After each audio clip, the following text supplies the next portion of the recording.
ಎಲ್ಲ working women ಜರ್ನಿನೂ strength, balance and ಎಷ್ಟೋ ನಿಶಬ್ದವಾದ ಹೋರಾಟಗಳು ಆ್ಯಂಡ್ ಸ್ಯಾಕ್ರಿಫೈಸಸ್ಸಿಂದ ತುಂಬಿರುತ್ತೆ. ಬೆಳಗಿನ ಲಂಚ್ ಬಾಕ್ಸ್ ಪ್ಯಾಕ್ ಮಾಡೋದ್ರಿಂದ ಹಿಡಿದು ರಾತ್ರಿ ಡಿನ್ನರ್ವರೆಗೂ it's just a race against time. ಇಷ್ಟನ್ನೆಲ್ಲ ಬ್ಯಾಲೆನ್ಸ್ ಮಾಡ್ತಾ ಬರೀ ಟೈಮ್ನ ಮ್ಯಾನೇಜ್ ಮಾಡೋದು ಮಾತ್ರನೇ ಅಲ್ದಿರೆ ನಮ್ಮಲ್ಲಿರುವಂಥ ಎಮೋಷನ್ಸ್ನ ಮ್ಯಾನೇಜ್ ಮಾಡೋದಿರುತ್ತಲ್ಲ, that is a big task. ಎಷ್ಟೋ ಎಕ್ಸ್ಪೆಕ್ಟೇಷನ್ಸ್ ಇರುತ್ತೆ, ಅದನ್ನೆಲ್ಲ ಮ್ಯಾನೇಜ್ ಮಾಡಬೇಕು. ಎಷ್ಟೊಂದು ಎನರ್ಜಿ ಇರುತ್ತೆ, ಅದನ್ನು ಕೂಡ ಮ್ಯಾನೇಜ್ ಮಾಡ್ತಾ ಹೋಗಬೇಕು. The struggles are infinity. ಎಲ್ಲದನ್ನು ಬ್ಯಾಲೆನ್ಸ್ ಮಾಡೋವಾಗ ಕೆಲವೊಂದು ಸರಿ ಆ ಗಿಲ್ಟ್ ಅನ್ನೋದು ಕಾಡ್ತಾ ಇರುತ್ತೆ, ಫ್ಯಾಮ್ಲಿಗೆ ಟೈಮ್ ಕೊಡೋಕ್ಕೆ ಆಗ್ತಿಲ್ಲಲ್ಲ ಅಂತ. ಇನ್ನು ಕೆಲವೊಂದು ಸರಿ ಫ್ಯಾಮ್ಲಿಯಲ್ಲಿರೋ ಸ್ಟ್ರೆಸ್ ಎಲ್ಲ ವರ್ಕ್ ಮೇಲೆ ಎಫೆಕ್ಟ್ ಆಗುತ್ತೆ. ಮಧ್ಯದಲ್ಲಿ ಸೆಲ್ಫ್ ಕೇರ್ಗಂತೂ ಟೈಮೇ ಸಿಗಲ್ಲ ಅಂತ ಅಂದ್ಕೊಳ್ಳಿ. ಇಷ್ಟೆಲ್ಲ ಸ್ಟ್ರಗಲ್ಸ್ ಇದ್ರೂ ಪ್ರತಿದಿನ ಅದೇ ನಗುಮುಖದಿಂದ ಎದ್ದು ಅದೇ ಎನರ್ಜಿಯಿಂದ ಮುಂದೆ ಸಾಗಿಸ್ತಾ ಹೋಗ್ತೀವಲ್ಲ, ಅದು ನಮ್ಮ ಶಕ್ತಿ. That is women power. ಏನಂತೀರಾ?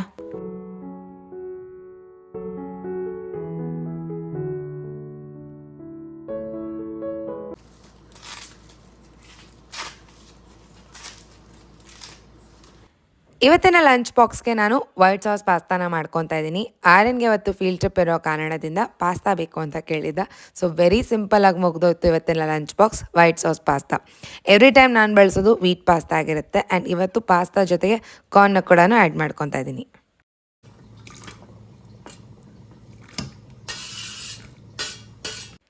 ಫ್ಯಾಮ್ಲಿ, ಕೆಲಸ, ನಮ್ಮದೇ ಆದಂಥ ಡ್ರೀಮ್ಸ್ ಎಲ್ಲದನ್ನು ಮ್ಯಾನೇಜ್ ಮಾಡಬೇಕಂತಂದರೆ ಮೊದಲನೇದಾಗಿ ಪ್ಲ್ಯಾನಿಂಗ್ ಇಸ್ ವೆರಿ ಇಂಪಾರ್ಟೆಂಟ್. ಕೆಲವೊಂದು ವಿಷಯಗಳು ನಾವು ಪ್ಲ್ಯಾನ್ ಮಾಡಿದ ಪ್ರಕಾರನೇ ನಡೆಯುತ್ತೆ. ಸೊ ಅಂಥ ವಿಷಯಗಳನ್ನೆಲ್ಲ ನಾವು ಪ್ಲ್ಯಾನ್ ಮಾಡ್ಕೋಬೇಕಾಗುತ್ತೆ. ಎಸ್ಪೆಷಲಿ ಈ ಕುಕಿಂಗ್ ಟೈಮ್ ಅಥವಾ ಮೀಲ್ ಪ್ರಿಪ್ರೇಷನ್ಸ್ ಅಥವಾ ಕ್ಲೀನಿಂಗ್, ಆರ್ಗನೈಸಿಂಗ್, ಇದನ್ನೆಲ್ಲನೂ ನಾವು ಪ್ಲ್ಯಾನ್ ಮಾಡಿಕೊಂಡ್ರೆ ತುಂಬಾ ಸ್ಮೂತಾಗಿರುತ್ತೆ ನಮ್ಮ ಜರ್ನಿ.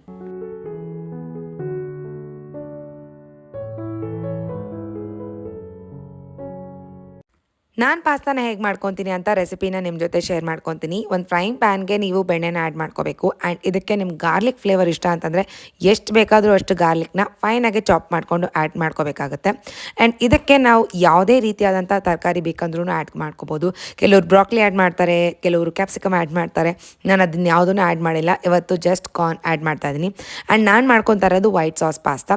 ಇದಕ್ಕೆ ಒಂದು ಸ್ವಲ್ಪ ಮೈದಾ ಅಥವಾ ಕಾರ್ನ್ಫ್ಲೋರ್ ಯಾವುದನ್ನು ಬೇಕಾದರೂ ಚೂಸ್ ಮಾಡ್ಕೋಬೋದು. Yes, it is little unhealthy, but ಏನೂ ಮಾಡೋಕ್ಕಾಗಲ್ಲ. ಮೈದಾನ ಹಾಕಿ ಕಾರ್ನ್ನ ಚೆನ್ನಾಗಿ ಫ್ರೈ ಮಾಡಿಕೊಂಡು ಅದರ ಜೊತೆಗೆ ಹಾಲನ್ನ ಬೆರೆಸ್ಕೊತಾ ಇದ್ದೀನಿ.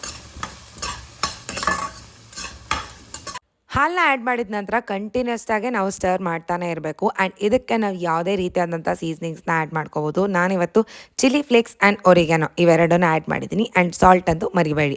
ಇಷ್ಟನ್ನು ನಾವು ಕಂಟಿನ್ಯೂಸ್ ಆಗಿ ಸ್ಟರ್ ಮಾಡ್ತಾ ಇದ್ರೆ ಒಂದು ಸಾಸಿ ಕನ್ಸಿಸ್ಟೆನ್ಸಿ ಇರುತ್ತಲ್ಲ, ಆಗ ರೀಚ್ ಆದಾಗ ನಾವು ಬಾಯ್ಲ್ ಮಾಡ್ಕೊಂಡಿರುವಂಥ ಪಾಸ್ತಾನ ಆ್ಯಡ್ ಮಾಡ್ಕೋಬೇಕಾಗುತ್ತೆ. ಪಾಸ್ತಾನ ಬಾಯ್ಲ್ ಮಾಡ್ಕೋಬೇಕಾದ್ರೆ ಒಂದು ಸ್ವಲ್ಪ ಎಣ್ಣೆ ಆ್ಯಂಡ್ ಸ್ವಲ್ಪ ಉಪ್ಪನ್ನು ಸೇರಿಸಿ ಬಾಯ್ಲ್ ಮಾಡ್ಕೊಂಡಿದ್ದೀನಿ. ಸೊ ಇದಾಗಿತ್ತು ತುಂಬಾ ಸಿಂಪಲ್ ಆಗಿರುವಂಥ ಪಾಸ್ತಾ ರೆಸಿಪಿ. ಆ್ಯಕ್ಚುಲಾಗಿ ಇದು ಬಿಸಿ ಬಿಸಿಯಲ್ಲಿ ತಿಂದರೆ ತುಂಬಾ ಚೆನ್ನಾಗಿರುತ್ತೆ. ಬಟ್ ನನ್ನ ಮಗ ಬಾಕ್ಸ್ಗೆ ಅಂತ ಕೇಳಿರೋ ಕಾರಣದಿಂದ ಬಾಕ್ಸ್ಗೆ ಪ್ಯಾಕ್ ಮಾಡ್ತಾ ಇದ್ದೀನಿ.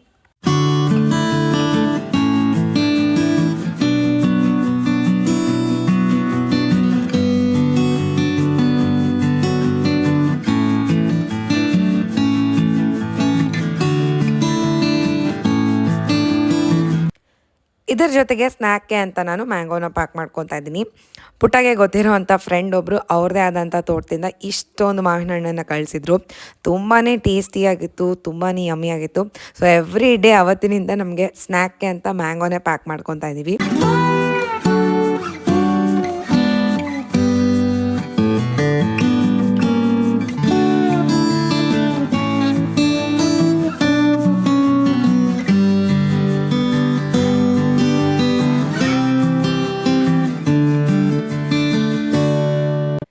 ಜಾಸ್ತಿ ಏನು ಕುಕ್ಕಿಂಗ್ ಇಲ್ಲದೆ ಇರೋ ಕಾರಣದಿಂದ ಬೇಗ ಬೇಗ ಲಂಚ್ ಬಾಕ್ಸ್ ಕೂಡ ಪ್ಯಾಕ್ ಮಾಡಿಕೊಂಡೆ. ಸ್ನ್ಯಾಕ್ಗೆ ಅಂತ ಮ್ಯಾಂಗೋನ ಪ್ಯಾಕ್ ಮಾಡ್ತಾ ಇದ್ದೀನಿ. ಆ್ಯಂಡ್ ಲಂಚ್ಗೆ ಆರ್ಯನ್ಗೆ ಪಾಸ್ತಾನ ಪ್ಯಾಕ್ ಮಾಡ್ಕೊಂಡಿದ್ದೀನಿ. ಆ್ಯಂಡ್ ನನಗೆ ಗೋಧಿ ನುಚ್ಚಿನ ಬಿಸಿಬೇಳೆಬಾತ್. ಇದನ್ನು ಯಾವಾಗ ನಾನು ಪ್ರಿಪೇರ್ ಮಾಡಿದೆ ಅಂದ್ಕೊಂಡಿದ್ದೀರಾ? ಖಂಡಿತವಾಗ್ಲೂ ನಾನು ಮಾಡಿದ್ದಲ್ಲ. ಇದೇ ಅಪಾರ್ಟ್ಮೆಂಟಲ್ಲಿ ನಮ್ಮ ದೊಡ್ಡಮ್ಮವ್ರು ಇರ್ತಾರೆ. ಅವರು ಪ್ರತಿ ಸರಿ ಗೋಧಿ ನುಚ್ಚಿನ ಬಿಸಿಬೇಳೆಬಾತನ್ನ ಮಾಡ್ಕೊಂಡಾಗ ನನಗೆ ಕೊಟ್ಟು ಕಳಿಸ್ತಾರೆ. ನನ್ನ ಲಕ್ಕಿ ಡೇ ಅಂತ ಹೇಳ್ಬೋದು. ನನಗೆ ಯೂಶ್ವಲಾಗಿ ಆಫ್ಟರ್ನೂನ್ ಪಾಸ್ತಾ ತಿನ್ನೋಕ್ಕೆ ಇಷ್ಟ ಆಗೋದಿಲ್ಲ. ಸೊ ಫೈನಲಿ ಇದಾಗಿತ್ತು ಇವತ್ತಿನ ಲಂಚ್ ಬಾಕ್ಸ್.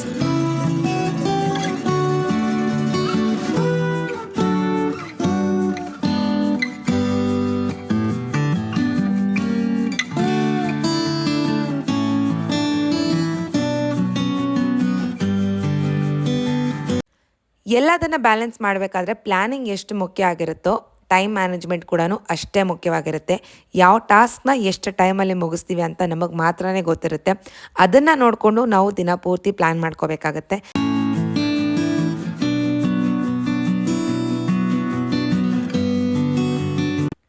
ನಾನು ಅಡುಗೆ ಮಾಡ್ಕೋಬೇಕಾದ್ರೆ ಆದಷ್ಟು ಕಡಿಮೆ ಪಾತ್ರೆನ ಬಳಸೋದಕ್ಕೆ ಪ್ರಯತ್ನ ಪಡ್ತೀನಿ. ಯಾಕೆ ಅಂತಂದರೆ ಕುಕ್ಕಿಂಗ್ ಟೈಮ್ ಆ್ಯಂಡ್ ಕ್ಲೀನಿಂಗ್ ಟೈಮ್ನ ಬ್ಯಾಲೆನ್ಸ್ ಮಾಡೋದಕ್ಕೆ ಈಸಿ ಆಗುತ್ತೆ ಅನ್ನೋ ಕಾರಣಕ್ಕೆ. ಆದಷ್ಟು ನಾನು ಎಲ್ಲ ಪಾತ್ರೆಗಳನ್ನ ತೊಳೆದಿಟ್ಟು ಕೌಂಟರ್ ಟಾಪ್ನ ಕ್ಲೀನ್ ಮಾಡಿಟ್ಟು ಹೋಗೋದಕ್ಕೆ ಪ್ರಯತ್ನ ಪಡ್ತೀನಿ.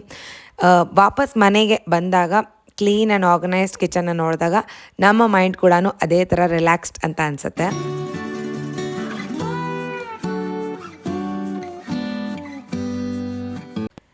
ಕೆಲವೊಮ್ಮೆ ಅಂದ್ಕೊಂಡಂಗೆ ಆಗಲಿಲ್ಲ, ಟೈಮ್ ಮ್ಯಾನೇಜ್ ಮಾಡೋದಕ್ಕೆ ಆಗಲಿಲ್ಲ ಅಂತಂದಾಗ ಯಾವ ಕೆಲಸ ಪ್ರಯಾರಿಟಿಯಲ್ಲಿದೆಯೋ ಅದನ್ನು ಮಾಡ್ತಾ ಮುಂದಕ್ಕೆ ಸಾಗಿಸ್ತಾ ಹೋಗಬೇಕು.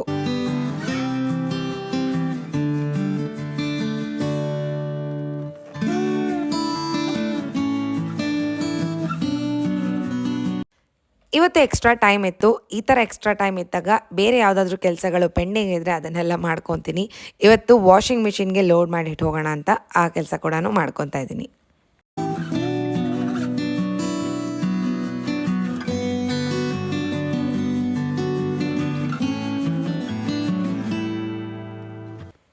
ಈಗ ಕೆಲಸಕ್ಕೆ ರೆಡಿ ಆಗುವಂಥ ಸಮಯ. ನಾನು ವೇರ್ ಮಾಡಿರುವಂಥ ಎಲ್ಲ ಕಾಟನ್ ಕಾರ್ಡ್ ಸೆಟ್ಸ್ ತುಂಬ ಜನ ಲಿಂಕ್ನ ಕೇಳ್ತಿದ್ರಿ. ನಾನು ಇದನ್ನು ಫೆಮಿನೈನ್ ಕುರ್ತಾ ಅನ್ನೋ ಪೇಜಿಂದ ಪರ್ಚೇಸ್ ಮಾಡಿದ್ದೀನಿ. ಎಲ್ಲನೂ ಪ್ಯೂರ್ ಕಾಟನ್ ಕಾರ್ಡ್ ಸೆಟ್ ಆಗಿರುತ್ತೆ. ಅಂದರೆ ಟ್ರೌಸರ್ ಬಾಟಮ್ ಇರೋದಿಲ್ಲ, ಪಲಾಜೋ ಬಾಟಮ್ ಥರ ಇರುತ್ತೆ. ತುಂಬಾ ಕಂಫರ್ಟಬಲ್ ಇರುತ್ತೆ. ಡೈಲಿ ವೇರ್, ಆಫೀಸ್ ವೇರ್ಗಂತೂ ಮಸ್ಟ್ ಬೈ.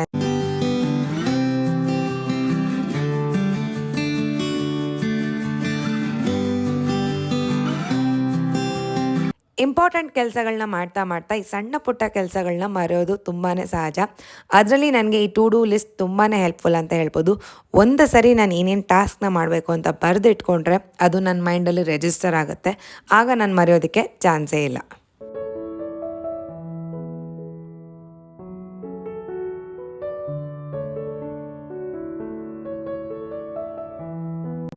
ನಾನು ತೋರಿಸಿರುವಂಥ ಕುರ್ತಾ ಸೆಟ್ ಬೇರೆ, ಬಟ್ ವೇರ್ ಮಾಡಿರುವಂಥ ಕುರ್ತಾ ಸೆಟ್ ಬೇರೆ. ಯಾಕೆ ಅಂತ ಅಂದ್ಕೋಬೇಡಿ, ಲಾಸ್ಟ್ ವಿಡಿಯೋದಲ್ಲೂ ಬ್ಲೂ ಶೇಡ್ಸಲ್ಲೇ ಹಾಕ್ಕೊಂಡಿದ್ದೆ.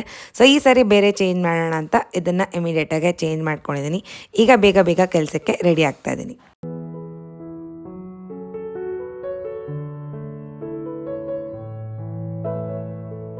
ಯೂಶಲಾಗಿ ನನ್ನ ಮಾರ್ನಿಂಗ್ ಸುಮಾರು 5 ಗಂಟೆ ಅಷ್ಟು ಶುರುವಾಗುತ್ತೆ.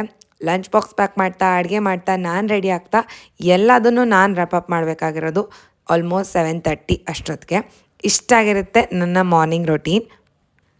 5 ಗಂಟೆಯಿಂದ 6:30ವರೆಗೂ ನಾನು ಅಡುಗೆ ಮಾಡ್ತಾಯಿರ್ತೀನಿ. ಯಾಕೆ ಇಷ್ಟೊತ್ತು ಅಂತ ಅಂದ್ಕೋಬೇಡಿ, ವಿಡಿಯೋ ಕೂಡ ಶೂಟ್ ಮಾಡ್ತಾ ಇರ್ತೀನಿ. ಅದಕ್ಕೋಸ್ಕರ ಅಷ್ಟು ಡಿಲೇ ಆಗುತ್ತೆ. ಆ್ಯಂಡ್ ರಿಮೈನಿಂಗ್ ಅವರ್ಸ್ ಏನಿರುತ್ತೆ ಅದು ರೆಡಿ ಆಗೋದ್ರಲ್ಲಿ, ಸಣ್ಣ ಪುಟ್ಟ ಕೆಲಸ ಮಾಡೋದ್ರಲ್ಲೇ ಕಳೆದ್ಬಿಡ್ತೀನಿ.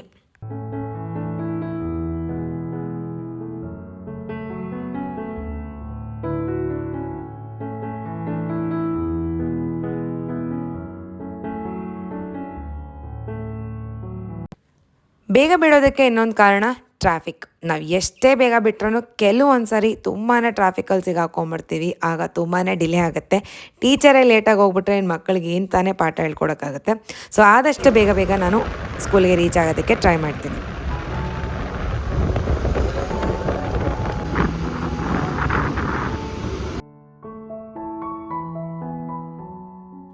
ನಾನು ಸ್ಕೂಲ್ಗೆ ಹೋಗ್ಬೇಕಾದ್ರೆ ನಮ್ಮ ಟೀಚರ್ ಟೀಚಿಂಗ್ ಏಡ್ಸ್ ಅಥವಾ ಬುಕ್ನ ಕ್ಯಾರಿ ಮಾಡ್ತಾ ಕ್ಲಾಸ್ಗೆ ಬರೋರು. ಬಟ್ ಈಗ ಆ ಥರ ಅಲ್ಲ, ಕಂಪ್ಲೀಟ್ಲಿ ಚೇಂಜ್ ಆಗಿದೆ. ಎಲ್ಲ ಕಡೆ ನಾವು ಲ್ಯಾಪ್ಟಾಪ್ನ ಕ್ಯಾರಿ ಮಾಡ್ಕೊಂಡು ಹೋಗಬೇಕಾಗತ್ತೆ. ಆಲ್ಮೋಸ್ಟ್ ಸಾಫ್ಟ್ವೇರ್ ಕಂಪ್ನಿ ಜಾಬ್ ಥರನೇ ಇರುತ್ತೆ. ಎಲ್ಲದನ್ನು ನಾವು ಲ್ಯಾಪ್ಟಾಪಲ್ಲೇ ಮಾಡಬೇಕಾಗತ್ತೆ. ಅಟೆಂಡೆನ್ಸ್ ಆಗಲಿ ಅಥವಾ ಲೆಸನ್ ಪ್ಲ್ಯಾನ್ಸ್ ಆಗಲಿ ಅಥವಾ ಟೀಚಿಂಗ್ ಏಡ್ಸ್ ಆಗಲಿ ಎಲ್ಲನೂ ಲ್ಯಾಪ್ಟಾಪಲ್ಲೇ ಇರುತ್ತೆ.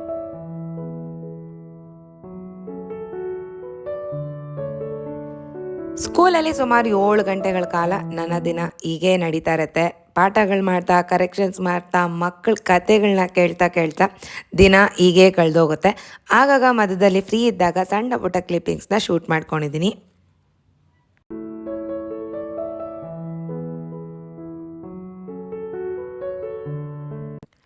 ಪ್ರತಿಯೊಬ್ಬ ಮನುಷ್ಯನು ಕೆಲಸ ಚಿಕ್ಕದಾಗಲಿ ಅಥವಾ ದೊಡ್ಡದಾಗಲಿ, ಕೆಲಸ ಮನೆಯಲ್ಲಾಗಲಿ ಅಥವಾ ಹೊರಗಡೆ ಆಗಲಿ, ಯಾವುದಾದ್ರೂ ಒಂದು ರೀತಿಯಾದಂಥ ಕೆಲಸದಲ್ಲಿ ಇನ್ವಾಲ್ವ್ ಆಗಿರಲೇಬೇಕಾಗತ್ತೆ ಅನ್ನೋದು ನನ್ನ ಅಭಿಪ್ರಾಯ. ಕೆಲಸ ಮಾಡ್ತಾ ಮಾಡ್ತಾ ದುಡಿಮೆ ಮಾತ್ರನೇ ಅಲ್ಲ, ನಮ್ಮಲ್ಲಿ ಸಾಕಷ್ಟು ಬದಲಾವಣೆಗಳನ್ನ ತಂದುಕೊಡುತ್ತೆ. ಮೊದಲನೇದಾಗಿ ಕಾನ್ಫಿಡೆನ್ಸ್. ನಮಗೆ ಗೊತ್ತಿಲ್ಲದಿರುವಂಥ ನಮ್ಮಲ್ಲೇ ಇರುವಂಥ ಕಾನ್ಫಿಡೆನ್ಸ್ನ ನಮಗೆ ತೋರಿಸ್ಕೊಡುತ್ತೆ. ಅದರ ಜೊತೆಗೆ ಈ ಜೀವನನ ನೋಡುವಂಥ ರೀತಿ ಇರುತ್ತಲ್ಲ, ನಮ್ಮ ಪರ್ಸ್ಪೆಕ್ಟಿವ್, ಅದನ್ನು ಬದಲಾಯಿಸುತ್ತೆ. ಡೇ ಬೈ ಡೇ ಸಾಕಷ್ಟು ವಿಷಯಗಳನ್ನ ಕಲಿಯುವಂಥ ಆಪರ್ಚುನಿಟಿನ ತಂದುಕೊಡುತ್ತೆ. And obviously respect.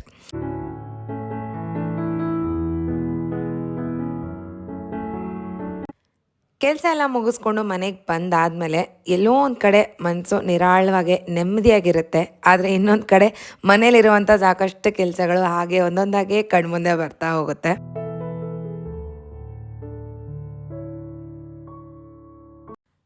ಮಳೆಗಾಲ ಇನ್ನೇನು ಶುರುವಾಯಿತು. ಎಲ್ಲ ಕೆಲಸಗಳಲ್ಲೂ ಫಸ್ಟ್ ಪ್ರಯಾರಿಟಿ ಅಂತಂದರೆ ಬಟ್ಟೆ ಒಣಗಾಕೋದೆ. ನಾವಿರೋದು ಅಪಾರ್ಟ್ಮೆಂಟಲ್ಲಿ. ಎಲ್ಲಿ ಬಟ್ಟೆ ಒಣಗಾಕಬೇಕಾದ್ರೆ ನಾವು ಟೆರೆಸ್ಗೆ ಹೋಗಿ ಒಣಗಾಕಬೇಕು. ಬಿಕಾಸ್ ನಮ್ಮ ಬಾಲ್ಕನಿಲಿ ನಾನು ಆ ಥರ ಪ್ರಾವಿಷನ್ನ ಮಾಡ್ಕೊಂಡಿಲ್ಲ.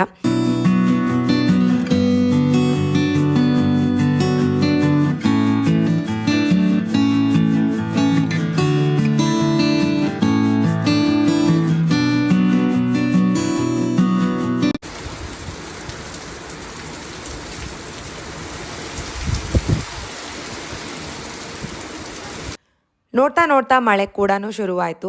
ಹಿಂದಿನ ದಿನ ಒಣಗಾಕಿರುವಂಥ ಬಟ್ಟೆ ಎಲ್ಲನೂ ನೆಂದೋಯ್ತು. ಮಳೆಗಾಲ ನೋಡೋದಕ್ಕೆ ಎಂಜಾಯ್ ಮಾಡೋದಕ್ಕೆ ತುಂಬಾ ಚೆನ್ನಾಗಿರುತ್ತೆ. ಬಟ್ ಅದ್ರ ಜೊತೆಗೆ ಬರೋವಂಥ ಸಮಸ್ಯೆಗಳಿರುತ್ತಲ್ಲ, ಅದರಲ್ಲಿ ಮೊದಲನೇದಂದರೆ ಈ ಬಟ್ಟೆ ಒಣಗಾಕೋದು.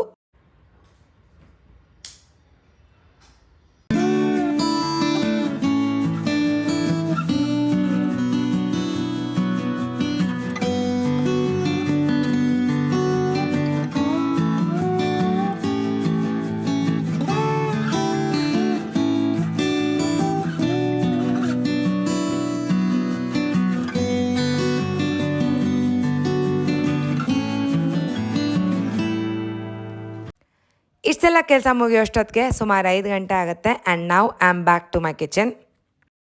ಕ್ಯಾರಿ ಮಾಡಿದ್ದಂಥ ಲಂಚ್ ಬಾಕ್ಸ್ನೆಲ್ಲ ವಾಶ್ಗೆ ಹಾಕಿ ಬೆಳಗ್ಗೆ ತೊಳೆದಿಟ್ಟಿರುವಂಥ ಪಾತ್ರೆನೆಲ್ಲ ಆರ್ಗನೈಸ್ ಮಾಡ್ಕೊತಾ ಇದ್ದೀನಿ.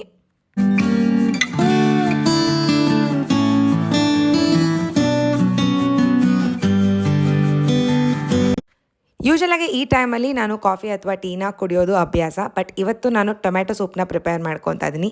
ಅದರ ರೆಸಿಪಿ ನಿಮ್ಮ ಜೊತೆ ಶೇರ್ ಮಾಡ್ಕೊತಾ ಇದ್ದೀನಿ. Very simple, very quick and easy. ಇದಕ್ಕೆ ಬೇಕಾಗಿರುವಂಥ ಇಂಗ್ರೀಡಿಯೆಂಟ್ಸ್: ಟೊಮ್ಯಾಟೊ, ಕ್ಯಾರೆಟ್, ಕೊತ್ತಂಬರಿ ಸೊಪ್ಪು, ಈರುಳ್ಳಿ, ಶುಂಠಿ, ಬೆಳ್ಳುಳ್ಳಿ, ಹಸಿರು ಮೆಣಸಿನ್ಕಾಯಿ. ಇಷ್ಟೇ ಆಗಿರುತ್ತೆ. ತುಂಬಾ ಈಸಿ ಆ್ಯಂಡ್ ತುಂಬಾ ಕ್ವಿಕ್ಕಾಗೆ ಮಾಡ್ಕೋಬೋದು.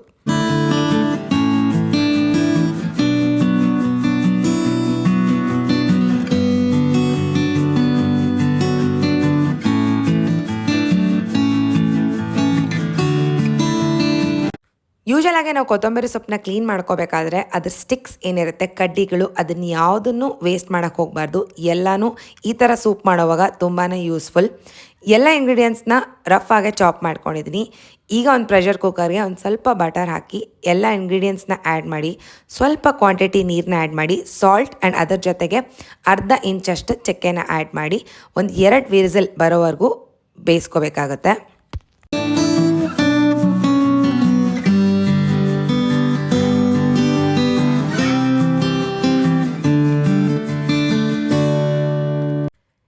ಕುಕ್ಕರ್ ವಿಸಲ್ ಬರೋವರೆಗೂ ಈ ಸಣ್ಣ ಪುಟ್ಟ ಕೆಲಸಗಳೇನಿರುತ್ತೆ ಅದನ್ನೆಲ್ಲ ಫಿನಿಷ್ ಮಾಡ್ಕೊತಾ ಹೋಗ್ತೀನಿ. ಇಲ್ಲ ಅವತ್ತಿನ ದಿನ ನನಗೆ ಯಾವುದೇ ರೀತಿಯಾದಂಥ ಕೆಲಸ ಇಲ್ಲ ಅಂತಂದರೆ ನನಗೆ ನಾನು ರೆಸ್ಟ್ ಮಾಡ್ಕೊತೀನಿ ಅಥವಾ ನನಗಿಷ್ಟ ಬಂದಿರೋವಂಥ ಆ್ಯಕ್ಟಿವಿಟಿನ ಮಾಡ್ತೀನಿ.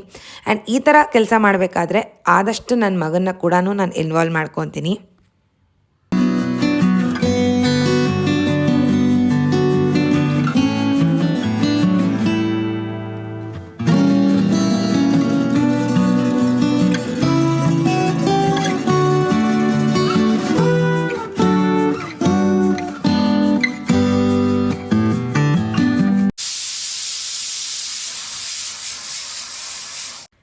ಕಂಪ್ಲೀಟ್ ಕೂಲ್ ಡೌನ್ ಆದಮೇಲೆ ಮತ್ತೆ ಇಂಗ್ರೀಡಿಯೆಂಟ್ಸ್ನೆಲ್ಲನೂ ಒಂದು ಪ್ಲೇಟ್ಗೆ ಟ್ರಾನ್ಸ್ಫರ್ ಮಾಡಿ ಅದನ್ನು ಕೂಲ್ ಡೌನ್ ಮಾಡಿ ಗ್ರೈಂಡ್ ಮಾಡ್ಕೊತೀನಿ.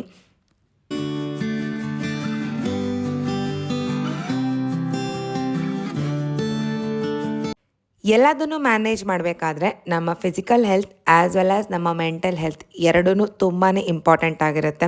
ಫಿಸಿಕಲ್ ಹೆಲ್ತ್ಗೆ ಎಲ್ಲರಿಗೂ ಗೊತ್ತಿದ್ದಂಗೆ ಒಳ್ಳೆ ಆಹಾರ, ಎಕ್ಸಸೈಸ್ ಇಂಪಾರ್ಟೆಂಟ್. ಮೆಂಟಲ್ ಹೆಲ್ತ್ಗೆ ನಮ್ಮ ಮೈಂಡ್ ತುಂಬಾ ಸ್ಟ್ರಾಂಗ್ ಆಗಿರಬೇಕು.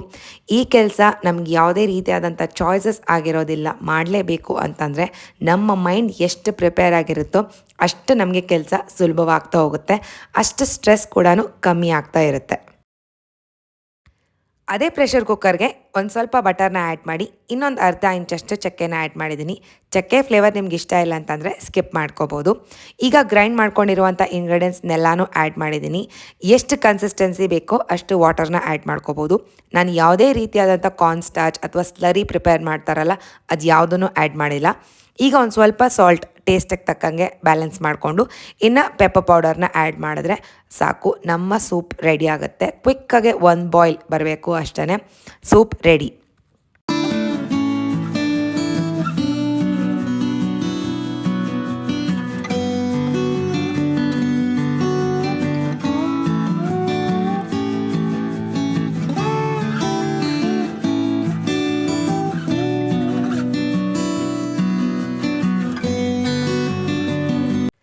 ಫೈನಲಿ ಟೊಮೆಟೊ ಸೂಪ್ ರೆಡಿ ಆಯಿತು. ಫ್ಲೇವರ್ ಆ್ಯಂಡ್ ಗಾರ್ನಿಷಿಂಗೋಸ್ಕರ ಕೊತ್ತಂಬರಿ ಸೊಪ್ಪನ್ನ ಆ್ಯಡ್ ಮಾಡಿದ್ದೀನಿ.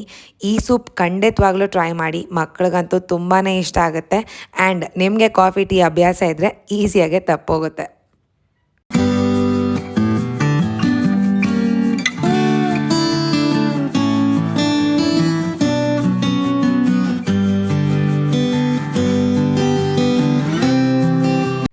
ಬಿಸಿ ಬಿಸಿಯಾದಂಥ ಟೊಮೆಟೊ ಸೂಪ್ ಜೊತೆಗೆ ನಾನು ನೋಡ್ತಿದ್ದಂತಹ ಸೀರೀಸ್ನ ಕಂಟಿನ್ಯೂ ಮಾಡ್ತಾ ಇದ್ದೀನಿ.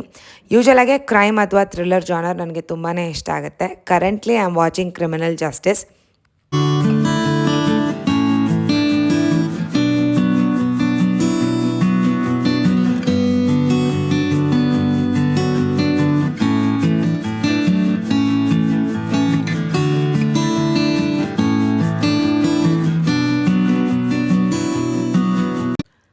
ಸೂಪ್ನ ಕುಡಿದು ಸೀರೀಸ್ನ ಮುಗಿಸ್ಕೊಂಡು ಒಂದು ಸ್ವಲ್ಪ ಮೀ ಟೈಮ್ ಆದಮೇಲೆ I am back to work. ತುಂಬ ದಿನಗಳಾಗಿತ್ತು ಫಿಶ್ ಟ್ಯಾಂಕ್ನ ಕ್ಲೀನ್ ಮಾಡಿ. ಸೊ ಫೈನಲಿ ಇವತ್ತು ಕ್ಲೀನ್ ಮಾಡಬೇಕು ಅಂತ ಡಿಸೈಡ್ ಮಾಡ್ಕೊಂಡಿದ್ದೀನಿ. ಯಾವುದೇ ಪೆಟ್ನ ತೊಗೊಬರೋದು ತುಂಬಾ ಈಸಿ, ಆಸೆ ಆಗುತ್ತೆ ತೊಗೊಬರಬೇಕು, ಜೊತೆಯಲ್ಲಿರುತ್ತೆ ಮನೇಲಿ ಅಂತ. ಬಟ್ ಅದನ್ನು ಮೇಂಟೈನ್ ಮಾಡೋದು it's a very big task.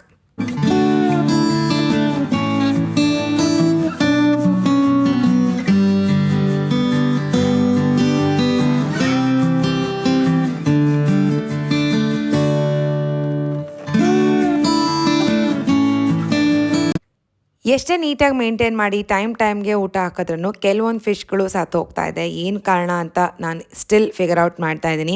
ನಿಮ್ಗೆ ಯಾರಿಗಾದರೂ ಗೊತ್ತಿದ್ದರೆ ದಯವಿಟ್ಟು ಕಮೆಂಟಲ್ಲಿ ತಿಳಿಸಿ, ಹೆಲ್ಪ್ಫುಲ್ ಆಗಿರುತ್ತೆ. ಈಗ ಸದ್ಯಕ್ಕೆ ನಮ್ಮ ಫಿಶ್ ಟ್ಯಾಂಕಲ್ಲಿರೋದು 2 ಫಿಶ್ಗಳು, ಅದು ಬೇರೆ ಬೇರೆ ವೆರೈಟೀಸ್ ಆಗಿರುತ್ತೆ. ಕ್ಲೀನ್ ಎಲ್ಲ ಮಾಡಿದ್ಮೇಲೆ ತೊಗೊಬರಬೇಕು ಅಂತ ಅಂದ್ಕೊಂಡಿದ್ದೀನಿ.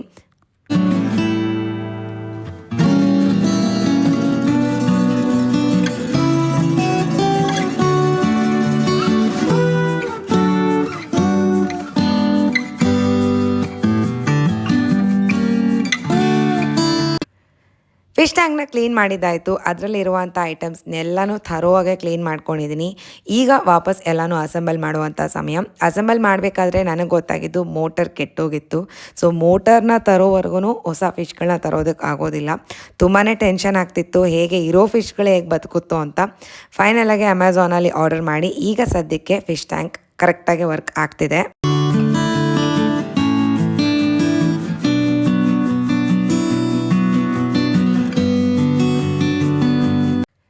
ನಾವು ಹೇಗೆ ಕ್ಲೀನ್ ಆ್ಯಂಡ್ ಸ್ವಚ್ಛವಾಗಿರುವಂಥ ಎನ್ವೈರ್ಮೆಂಟಲ್ಲಿ ಇರೋದಕ್ಕೆ ಇಷ್ಟಪಡ್ತೀವೋ, ಮೋಸ್ಟ್ಲಿ ಈ ಪ್ರಾಣಿಗಳು ಎಲ್ಲನೂ ಇದೇ ರೀತಿಯಲ್ಲಿ ಯೋಚನೆ ಮಾಡ್ತವೆ ಅಂತ ಅಂದ್ಕೊಂಡಿದ್ದೀನಿ. ಫೈನಲಿ ಫಿಶ್ ಟ್ಯಾಂಕ್ ಎಲ್ಲ ಕ್ಲೀನ್ ಮಾಡಿದ್ಮೇಲೆ ಮೈ fishes should be happy.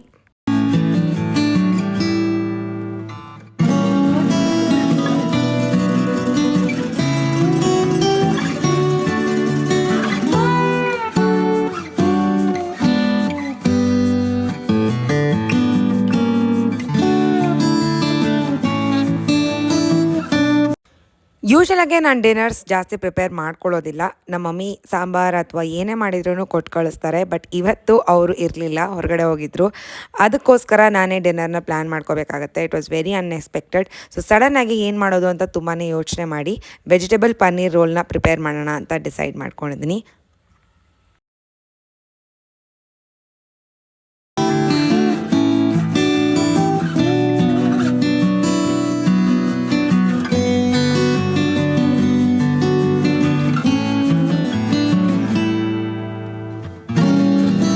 Paneer roll ಫಿಲ್ಲಿಂಗ್ಗೆ ನಾನಿವತ್ತು ಪನ್ನೀರ್ ಜೊತೆಗೆ ಈರುಳ್ಳಿ, ಕ್ಯಾಪ್ಸಿಕಮ್ ಆ್ಯಂಡ್ ಟೊಮೆಟೊ ಇಷ್ಟನ್ನು ಮಾತ್ರನೇ ಆ್ಯಡ್ ಮಾಡ್ಕೊತಾ ಇದ್ದೀನಿ. ಬೇಕು ಅಂದರೆ ನೀವು ಕಾರ್ನ್ ಆ್ಯಡ್ ಮಾಡ್ಬೋದು, ಮಶ್ರೂಮ್ನ ಆ್ಯಡ್ ಮಾಡ್ಬೋದು, ಕ್ಯಾರೆಟ್ನ ಆ್ಯಡ್ ಮಾಡ್ಬೋದು, ಯಾವ ವೆಜಿಟೇಬಲ್ ಬೇಕಾದರೂ ನಿಮ್ಮ ಇಷ್ಟದ ಪ್ರಕಾರ ಆ್ಯಡ್ ಮಾಡ್ಕೋಬೋದು. ಎಲ್ಲ ಕೆಲಸ ಮಾಡ್ತಾ ಮಾಡ್ತಾ ಸ್ಟೇ ಹೈಡ್ರೇಟೆಡ್, ಆದಷ್ಟು ನೀರು ಕುಡಿಯೋದಕ್ಕೆ ಪ್ರಯತ್ನ ಪಡಿ. ಎಷ್ಟೋ ಕೆಲಸಗಳು ಮಾಡಬೇಕಾದ್ರೆ ನೀರು ಕುಡಿಯೋದು ಅಥವಾ ಸೆಲ್ಫ್ ಕೇರ್ ಮಾಡೋದನ್ನು ಮರ್ತೇ ಹೋಗ್ತೀವಿ. So stay hydrated, keep drinking water.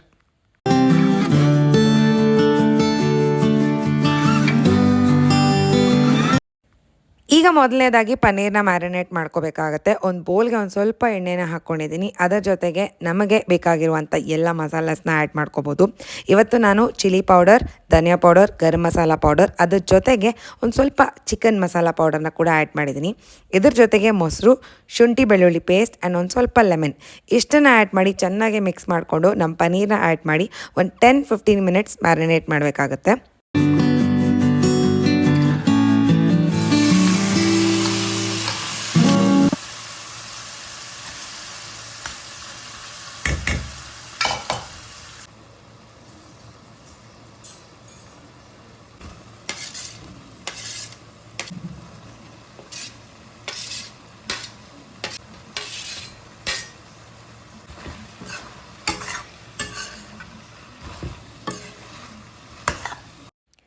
ಈಗ ಒಂದು ಪ್ಯಾನ್ಗೆ ಒಂದು ಸ್ವಲ್ಪ ಎಣ್ಣೆನ ಆ್ಯಡ್ ಮಾಡ್ಕೊಂಡಿದ್ದೀನಿ. ಬೇಕು ಅಂದರೆ ಬಟರ್ ಕೂಡ ಆ್ಯಡ್ ಮಾಡ್ಕೋಬೋದು. ಮ್ಯಾರಿನೇಟ್ ಮಾಡಿರುವಂಥ ಪನ್ನೀರ್ನ ಸೇರಿಸಿ, ಕಟ್ ಮಾಡ್ಕೊಂಡಿರುವಂಥ ತರಕಾರಿ ಎಲ್ಲನೂ ಸೇರಿಸಿ ಒಂದು ಸ್ವಲ್ಪ ಸಾಲ್ಟ್ನ ಆ್ಯಡ್ ಮಾಡಿ ಹೈ ಫ್ಲೇಮಲ್ಲಿ ಇದನ್ನು ಕುಕ್ ಮಾಡ್ಕೋಬೇಕಾಗತ್ತೆ. ಈಗ ಟೇಸ್ಟ್ ಮಾಡಿ ನೋಡ್ಬೋದು. ಯಾವುದಾದ್ರೂ ಫ್ಲೇವರ್ ಕಡಿಮೆ ಇದೆ ಅಂತಂದರೆ ಅಥವಾ ಮಸಾಲ ಕಡಿಮೆ ಇದೆ ಅಂತಂದರೆ ಆ್ಯಡ್ ಮಾಡಿ ಹೈ ಫ್ಲೇಮಲ್ಲಿ ಕುಕ್ ಮಾಡಿಕೊಂಡ್ರೆ ನಮ್ಮ ಫಿಲ್ಲಿಂಗ್ ರೆಡಿ ಆಗುತ್ತೆ.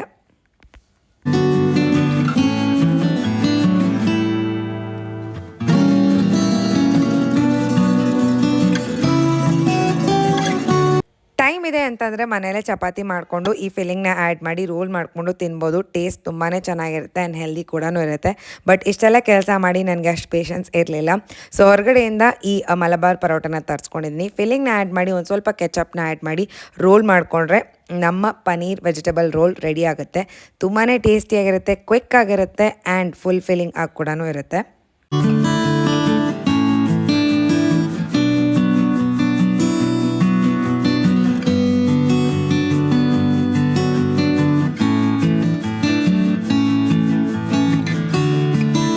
ಯೂಶಲಾಗಿ ಡಿನ್ನರ್ಸ್ನ ನಾವು ಎಲ್ಲರೂ ಜೊತೇಲಿ ಕೂತ್ಕೊಂಡು ಊಟ ಮಾಡಿ ಯಾವುದಾದ್ರೂ ಇಷ್ಟ ಬಂದಿರುವಂಥ ಮೂವಿ ಅಥವಾ ಸೀರೀಸ್ನ ನೋಡ್ತಾ ಒಂದು ಒಳ್ಳೆ ಕ್ವಾಲಿಟಿ ಫ್ಯಾಮಿಲಿ ಟೈಮ್ನ ಸ್ಪೆಂಡ್ ಮಾಡಬೇಕು ಅಂತ ಅಂದ್ಕೊತೀವಿ. ಆ್ಯಂಡ್ ಯೂಶಲಾಗಿ ಇದೇ ರೀತಿಯಲ್ಲಿ ಕೂಡ ಇರುತ್ತೆ. ಆ್ಯಂಡ್ ಕಿಚನ್ ಎಲ್ಲ ಕ್ಲೀನ್ ಮಾಡಿ ಅವತ್ತಿನ ದಿನಾನ ನಾನು ಎಂಡ್ ಮಾಡ್ತೀನಿ. ಆಲ್ಮೋಸ್ಟ್ 10:30 ಆಗುತ್ತೆ ನಾನು ಮಲಗೋ ಅಷ್ಟೊತ್ತಿಗೆ. ಸೊ ಇದಾಗಿತ್ತು ನನ್ನ full day routine along with the timings. ಇಷ್ಟ ಆದರೆ ದಯವಿಟ್ಟು ಲೈಕ್ ಮಾಡಿ, ಶೇರ್ ಮಾಡಿ ಆ್ಯಂಡ್ ಇನ್ನೂ ಯಾರೆಲ್ಲ ಚಾನಲ್ನ ಸಬ್ಸ್ಕ್ರೈಬ್ ಮಾಡ್ಕೊಂಡಿಲ್ಲ ಸಬ್ಸ್ಕ್ರೈಬ್ ಮಾಡ್ಕೊಳ್ಳಿ ಅಂತ ಹೇಳ್ತಾ signing off. Take care. Bye bye.